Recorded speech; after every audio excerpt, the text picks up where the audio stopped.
So this is just a little cleanup that I did. Again, I did this all off screen. That was mostly because none of what's going to happen here is really going to be all that interesting to see. So these are...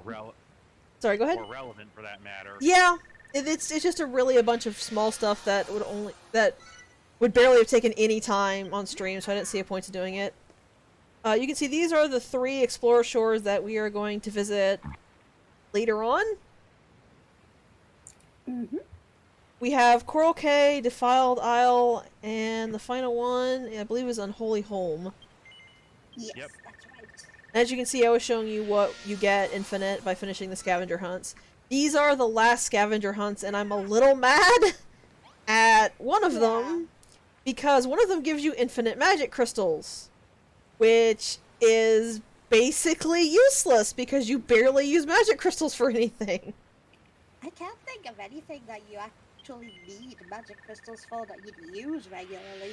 Not that you would make multiples of. They go into things like weapons or the traps, but that's it. Like, why didn't you make... Those would be easy to gather. Yeah, why wouldn't you make it like cotton? Also, here are some of the letters. If it goes by too fast for you, you can just pause to read it. So we see Captain Whitebones and the ARC crew are good. Maybe. Well, they're alive. You got a letter from the dog. For some reason. Oh, that is very, very helpful, Saffron. We got a letter from his royal pain in the butt. A letter from the... You're hereby ordered to keep this message as a treasured heirloom. Okay, sure, I'll put it in the castle before I blow it up. I think I think I was really tempted to delete it out of spite. Yeah. Also, here's Jules. Hey, Jules. I like his stationery.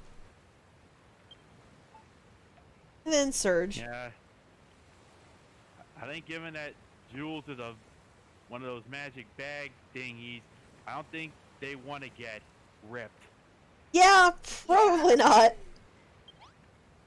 So I will say that you notice that I had like 16,000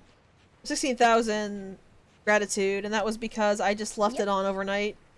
And here I'm just showing off something that all of us made during the build session, is we made a sort of base camp here in the cave where the portal would normally be. You can see we got all of our storage. I'm proud of it. It's really good. You should be really proud of it. Both of you guys should. I didn't really help all that much. Maverick and Pi mostly did this while I went gathering up all the stuff and sorting through it. But you can see we've got spots to make food. We've got individual little rooms here. This one is Pi's room, and it's actually quite nice. Aww. Looks like a little, Sparse.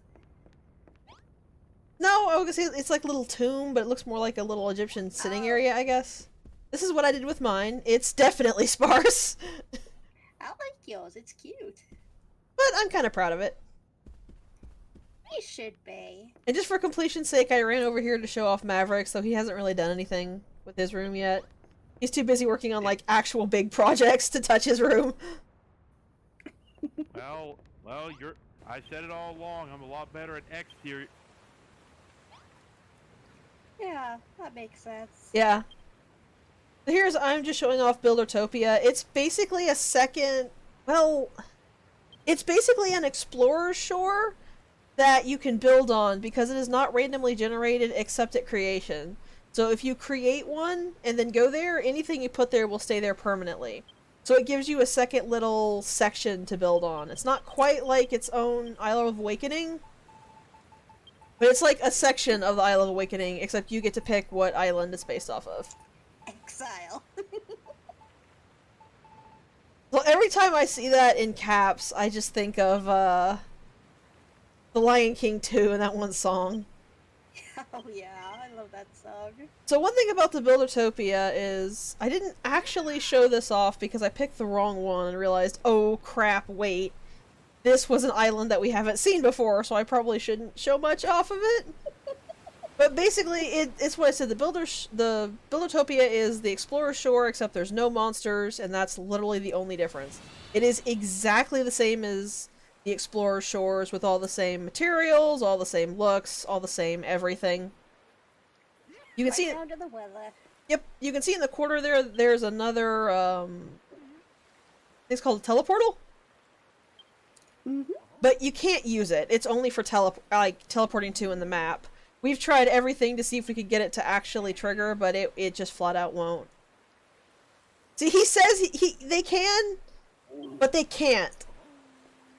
We've tried everything, so I think that was intended that you could do that, and it got removed really late in development. Yeah, very likely. But they never So- fixed Brownbeard's dialogue. So at best, you can just move it around and set it up as a warp point on your island. Yep, that's pretty much its only use. Also, here I showed looking off it a bit, and it's like, nah. So, the one thing about Buildertopias is that you can actually make 3 of them, but you have to hit some kind of objective before you can do that. And I actually did not remember what that objective was, so we can't do that right now. It doesn't really matter all that much, because we won't be doing anything on Buildertopia. We're only going to be building on the Isle of Awakening, and then once we're done on that, that's pretty much going to be it. But you can make 3. You just have to, I think you have to get more tablet targets, because a lot of stuff is tied into how many tablet targets you have finished.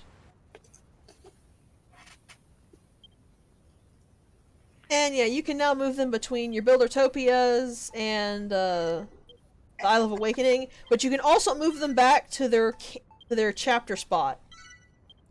And move people who originally stayed in their chapter spots wherever you want. Yep. So I was just showing that. I moved everybody back to their actual chapter islands to get them out of the way, but I figured you didn't want to sit there for 3 straight minutes watching me move people. So they were gonna watch you for 3 straight minutes building a house in the ocean. Not that long. One of the tablet targets was to build a place down low, and I just decided that this would be a good spot to do that. And another option is to dig a hole straight down.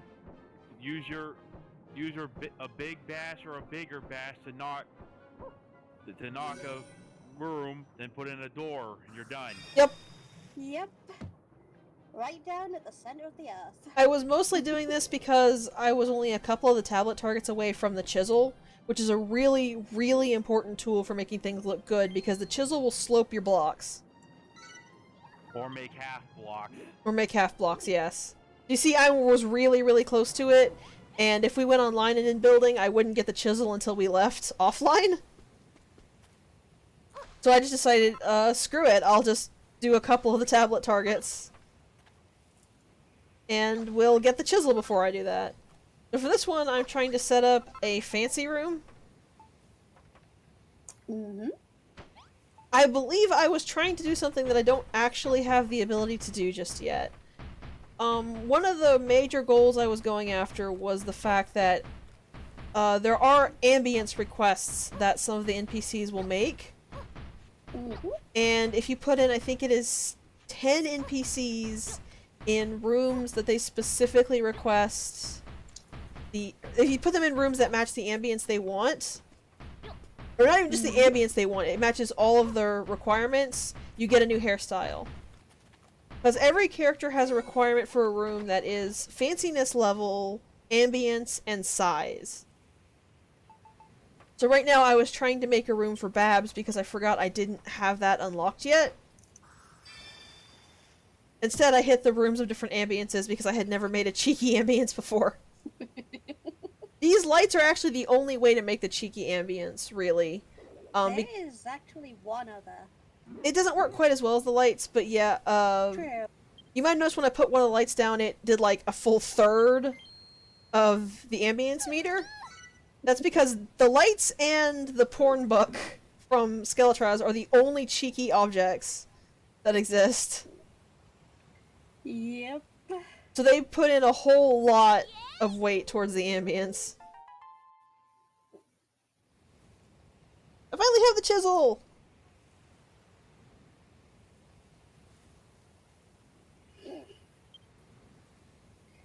and we're looking at him through a wall, which is kind of hilarious. Really, the cutscenes in this game are the best just because they're all rendered like... It's not even they're rendered in-engine, they're just in-engine with the characters, so they talk through walls. Like, you have your builder craning their neck up all the way up to the mountain. And here's what we were talking about earlier when it came to gratitude. There actually is one thing you can spend gratitude on indefinitely. And that is what the Hairy Hermit is going to give us.